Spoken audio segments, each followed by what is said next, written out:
بسم اللہ الرحمن الرحیم۔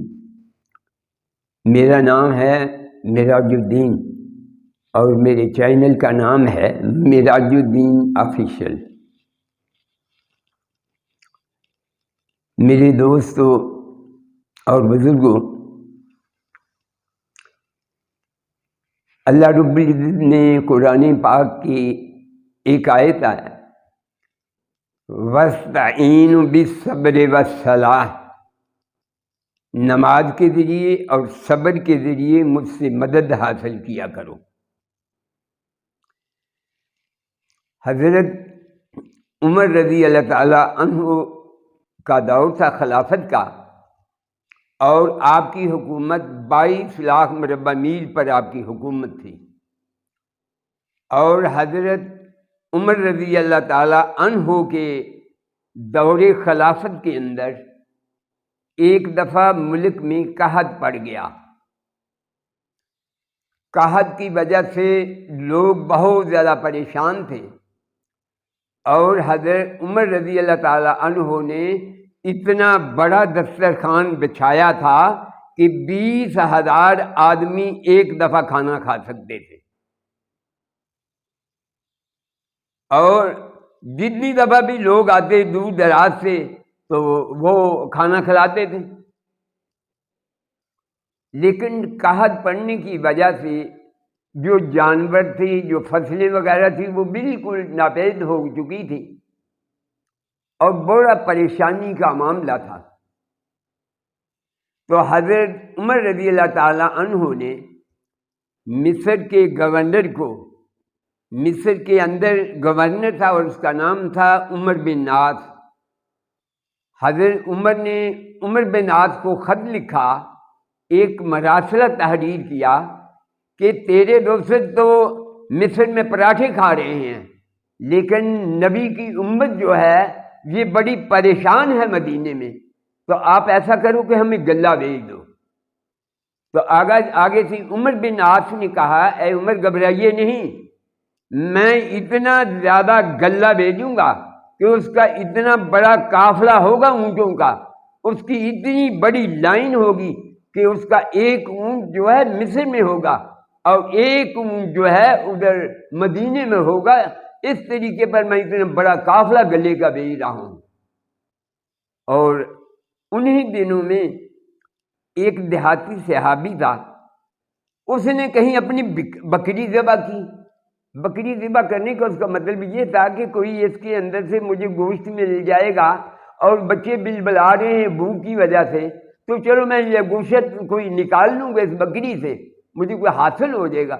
لیکن جب بکری اس نے ذبح کی تو بغیر خون کے اور ہڈیوں کے اس سے کچھ نہ ملا، اور وہ صحابی جو ہیں وہ رونے لگے، اور ساتھ ہی کہتا ہے، محمد اگر آپ ہوتے تو ہمارا یہ حشر تو نہ ہوتا، ہمارا یہ حال تو نہ ہوتا۔ اسی وقت ہی وہ جو ہیں وہ صحابی سو گئے، روتے روتے سسکیاں بندھی ہوئی تھیں تو وہ سو گئے۔ نبی پاک صلی اللہ علیہ وسلم اس کو خواب میں ملے کہ کہو جاؤ اور جا کے عمر سے کہو کہ عمر تم تو عقل مند آدمی تھا، تیری عقل کو کیا ہو گیا ہے؟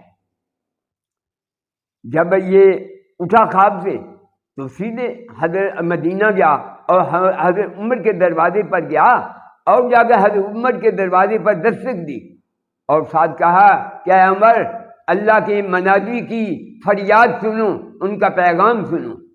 حضرت عمر رضی اللہ تعالیٰ عنہ نے جب یہ بات سنی تو حضرت عمر چونک گئے اور جلدی سے باہر آئے۔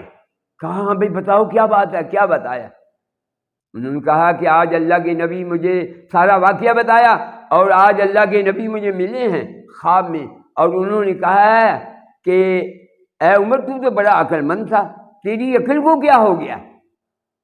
یہ بات ہوئی تو حضرت عمر تو بہت زیادہ پریشان ہوئے کہ پتہ نہیں مجھ سے کیا غلطی ہو گئی ہے جو اللہ کے نبی نے مجھے خواب کے اندر ڈانٹ پلائی ہے۔ اور اسی وقت حضرت عمر جو ہے سارے مدینے والا صحابہ جتنے تھے ان کو ایک جگہ پر اکٹھا کیا۔ جب اکٹھا کیا اور یہ بات، یہ جو پہلے یہ پوچھا کہ یہ بتاؤ کہ میری حکومت کے اندر کوئی ایسی خرابی ہے ہوئی ہے جس کی وجہ سے میں کوئی حکومت صحیح نہیں چلا رہا، تم مجھے بتاؤ۔ انہوں نے کہا نہیں جی، آپ تو بڑے اچھے انداز سے حکومت چلا رہے ہیں اور بہت زیادہ لوگوں کی خدمت کر رہے ہیں، بہت زیادہ آسان طریقے پر۔ تو حضرت عمر رضی اللہ تعالیٰ عنہ کہتے ہیں کہ یہ صحابی کیا کہتا ہے، اس کی طرح بات تو سنو۔ اس صحابی نے سارا واقعہ بتایا، اپنی بکری والا۔ جب یہ بکری والا واقعہ سنایا تو وہ پھر ساتھ کہا کہ تمہاری عقل کو کیا ہوا ہے؟ تو حضرت عمر نے پوچھا کہ اس کا کیا مطلب ہے؟ سوائے حضرت عمر کے سارے صحابہ جان چکے تھے اس بات کو، اور انہوں نے کہا ہے عمر، اس بات کا مطلب یہ ہے، اس خواب کا، کہ اللہ کے نبی نے آپ کو جو کہا ہے کہ جب تمہاری نمازیں اللہ رب العزت سے براہ راست لینے والی ہیں تو تم نے عمر بن عاص کو خط کیوں لکھا کہ ہمیں غلہ بھیج؟ تم نے اللہ رب العزت سے نماز پڑھ کے کیوں نہیں کہا کہ ہماری مدد فرمائے؟ اور یہ بات جب حضرت عمر نے سنی تو کہا کہ یہ تو باقی بات بالکل درست ہے۔ اسی وقت حضرت عمر رضی اللہ تعالیٰ عنہ نے کہا تیمم کر لو اور صفیں باندھ دو، اور نماز استسقاء پڑھی۔ نماز استسقاء پڑھنے کے بعد حضرت عمر رضی اللہ تعالیٰ عنہ نے دعا کی، دعا اتنی گڑ گڑا کر کی کہ یا اللہ ہمیں بارش چاہیے، یا اللہ یہ قحط سالی ختم کر دے۔ کہتے ہیں اسی وقت ہی بادل آئے اور بادلوں کے اندر یہ آوازیں آ رہی تھیں، اے عمر تو نے پکارا تو ہم آ گئے، اے عمر تو نے پکارا تو بادل آ گئے۔ اور تھوڑی سی دیر کے اندر اتنی موسلادھار بارش ہوئی، اتنی موسلادھار بارش ہوئی کہ چند دنوں کے بعد قحط کا نام و نشان ختم ہو گیا۔ تو میرے عزیز دوستوں، صحابہ کی ایسی نمازیں تھیں، ڈائریکٹ دعائیں قبول ہوتی تھی۔ دیکھو نماز کے ذریعے ڈائریکٹ دعا قبول ہوئی ہے، اسی وقت ہی اللہ کی مدد آئی ہے، اور اسی وقت ہی بادل آئے ہیں، اسی وقت ہی بارش شم برسنے لگی ہے، اور چند دنوں کے اندر قحط جو ختم ہو گیا ہے۔ یہ ہے ان کا ایمان، یہ تھا نماز کے اوپر ان کی یقین۔ میرے دوستوں، ایسے یقین اللہ کے پیارے نبی نے سب کو بنانے کے لیے کہا ہے۔ تو اس کے لیے ہمیں سب کو چاہیے کہ جب بھی کوئی مشکلات آئیں، اپنے رب کے سامنے کھڑے ہو کر نماز پڑھ کر اپنے مسائل حل کروائے جائیں۔ تو یہ بات کتنی اچھی بات ہے کہ نمازوں کے ذریعے مسائل حل کرواتے تھے صحابہ۔ ہمیں بھی چاہیے کہ اپنے مسائل ان نمازوں کے ذریعے جو ہیں حل کروائیں۔